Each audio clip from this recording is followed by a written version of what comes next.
Twitter is also expected to announce layoffs for nearly half of its staff this morning, in fact, since Elon Musk's big takeover. So for more on this, I want to bring in Claire Atkinson. She is the chief media correspondent for Business Insider.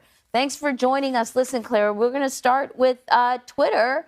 I woke up to get ready for work, and I heard how the layoffs are going to start. It could be 50%. The doors are locked. No one can get into their Slack channels.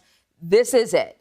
But also, as I understand, there is a proposed class action lawsuit being filed in California alleging that, eliminating Twitter employees in this way may have violated California's WARN Act. Can you tell us a little bit more about this?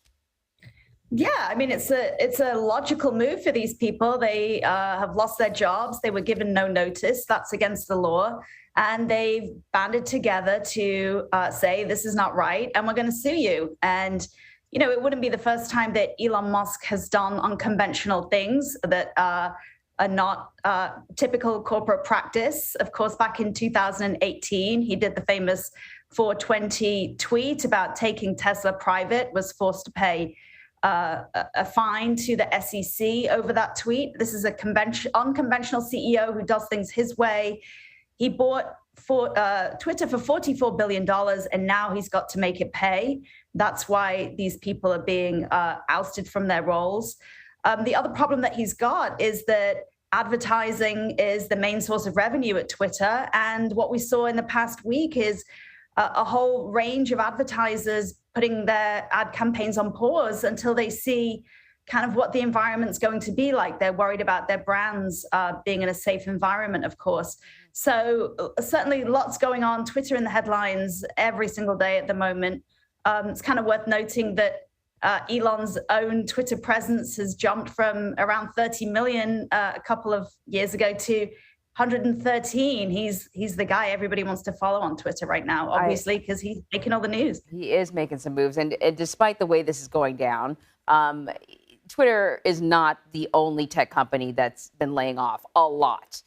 So I want to ask you, we gave a sort of a list of layoffs that are coming, but there are tech companies and there are tech companies. They don't all work the same way. An Uber or a Lyft is different than, a financial tech company. Can you sort of explain which types of tech companies are finding themselves in a situation where they have to lay off and why that is? Yeah, I mean, I think you're right. There are different classes of tech companies, but what they're all seeing is inflation is affecting many, the consumer, and the cost of debt, which a lot of these big tech companies got big on borrowing money at cheap rates, is now going up.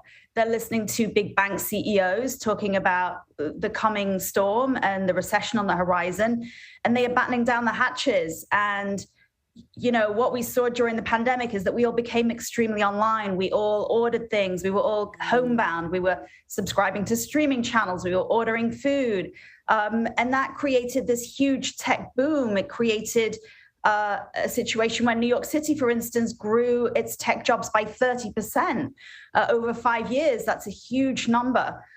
So what we're seeing is this pullback in advance of the looming recession. Tech has been this incredible success story, incredible American success story in the 21st century. And what we're seeing now is it's starting to hit the buffers. We're starting to see people question if the big tech boom is over or beginning to, growth is certainly beginning to slow. And so, the question is what happens next? Obviously, all companies put the brakes on things. It feels like the tech firms are really, from Apple to Amazon, these big, huge trillion-dollar companies are starting to say, we need to stop hiring. We need to look at costs. And, that's bad news for everybody else because these guys are at the top of the tree where it comes to their stock prices and generating big profits. So that's what I was going to ask you. Could we see this impact, sectors beyond tech? Yeah, I think so. What we wrote at Insider last week was a story about how Apple was really putting on pause its hiring. That means that it doesn't need the recruiters. It doesn't need a whole army of people who help them recruit staff. And then there's the obvious follow-on from that. Does it need as many folks in the retail stores at Christmas time if people are pulling back on their purchases? So the tech sector really affects everybody. It really is a big push of the S&P. It kind of defines whether that market is going up or down on any one day. So the impact of the big tech slowdown is huge. It has an impact on everybody. Claire, thank you very much.